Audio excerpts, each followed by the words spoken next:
Could Raphinha's World Cup be over? Barcelona have made 2 more signings and about to announce the first departure of the season. We're going to get into all of it. What is going on, everybody? Welcome back to the channel, guys. Welcome back to Omar Talks Barca.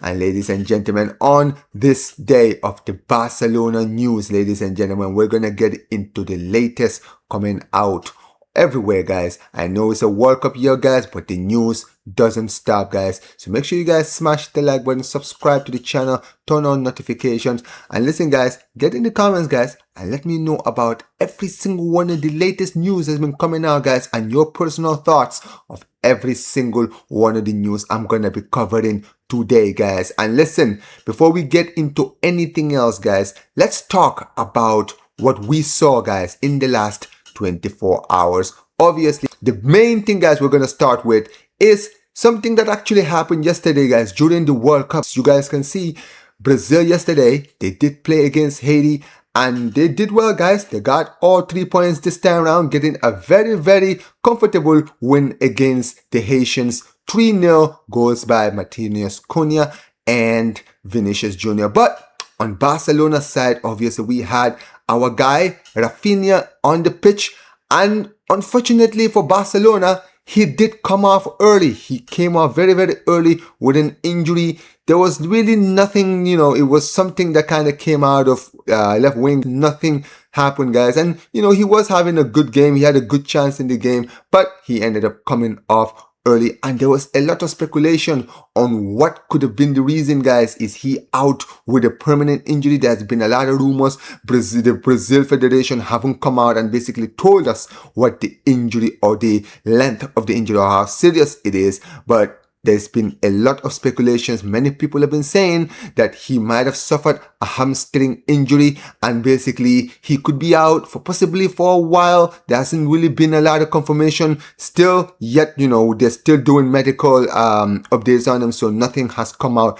as of yet. However, there is some positive news in regards to the situation. There was a lot of stuff that kind of came out, and basically a lot of the talk is that he did suffer, like I mentioned, a hamstring injury, but there hasn't been much confirmation. However, the good news, right, if you're Brazilian, is that Raphinha did actually leave the stadium on his 2 feet. He didn't look like he was in a tremendous amount of pain, and there's a lot of people who kind of saw that and were kind of under the assumption that maybe Ancelotti decided to take Raphinha off early as a precautionary measure to basically protect the player, because we know that Raphinha is an important, very important asset to this Brazilian team in their ambitions of trying to lift the World Cup. And obviously for a Barca fan, it was very, very heartbreaking for us to see. Now, it's no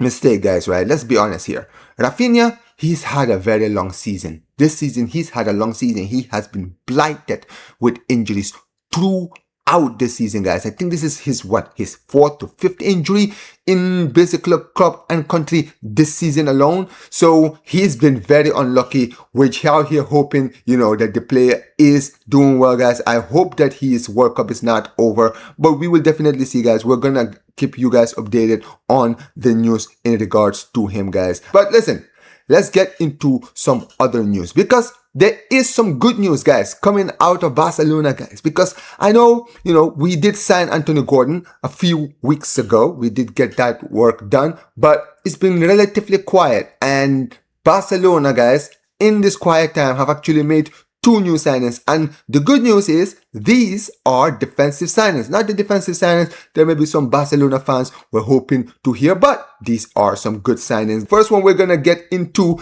is this one right here, guys. Barcelona basically confirming the deal to sign Jorge Salinas, this 19-year-old defender from Racing Santander. He is a left back born in 2007 and but was developed in the La Masia Academy. He is one of our own. He's mainly a left back that can also play as a left-sided centre back, giving Barcelona a profile in the defensive area, versatility in that area. And also not to mention that this kid, right, Jorge Salinas, guys, was a very, very big big influence in Racing Santander's promotion hunt, guys. As we know, Racing Santander will be in the league next season, and he was a big part of it in the defense last season. He made 34 appearances with 7 assists, which is quite impressive. I know it's the second division, but that is very impressive for a 19-year-old. Not to mention, he is a player who Barcelona have been following for a very long time. He could be the next big thing, and Barcelona really had to work to bring this youngster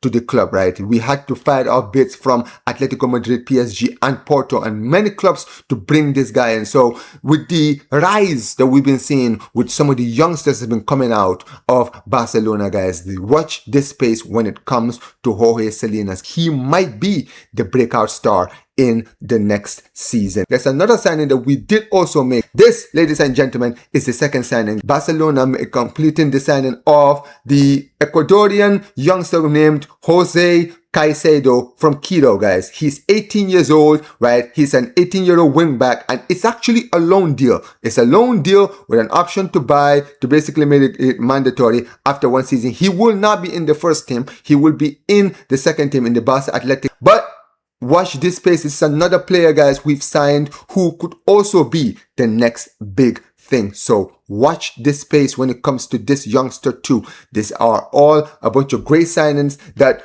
could be one of those signings that kind of going under the radar, but it could be something big. As far as transfers is concerned, in matter of departures, guys, let's talk about a player that could potentially be leaving. As we know, we've been talking about a lot of signings incoming. However, outgoings are just as important. And as far as outgoings is concerned, guys, this is the news coming out of Barcelona. Inaki Pena, one of the players who are surplus to requirements at the club, right? He seems like he is on the verge of leaving Barcelona. He's close to agreeing a deal to sign for Panathinaikos in Greece, guys. And basically the deal could be around 2 to 3 million. Right now, the club is trying their best to accelerate the deal and get the deal completed as soon as possible. Now, this is a very good move. I think that in this point, like I mentioned, Barcelona are really just trying to get these players out of the door. We know there's a lot of players in this current Barcelona squad that we are trying to get out of here as soon as possible. And he is one of them. He is one of the players that are very much out of the door, right? He was on loan last season at Elche. Did okay there, but it seems that Elche were not happy to keep him. So listen, this is a very good deal as far as Barcelona is concerned, guys. I mean, listen, we need to make sure we get a lot of these players out the door as soon as possible. But guys, that is the latest news in Barcelona today, guys. Let me know what you guys think of everything I've talked about as far as the Raphinha deal is concerned, as far as the two new signings are concerned, but also as far as the Inaki Pena departure is concerned, guys. Let me know about all of it. Make sure you guys smash the like button, subscribe to the channel, turn on notifications, all of the beautiful stuff. And as always, Visca Barca. Take care.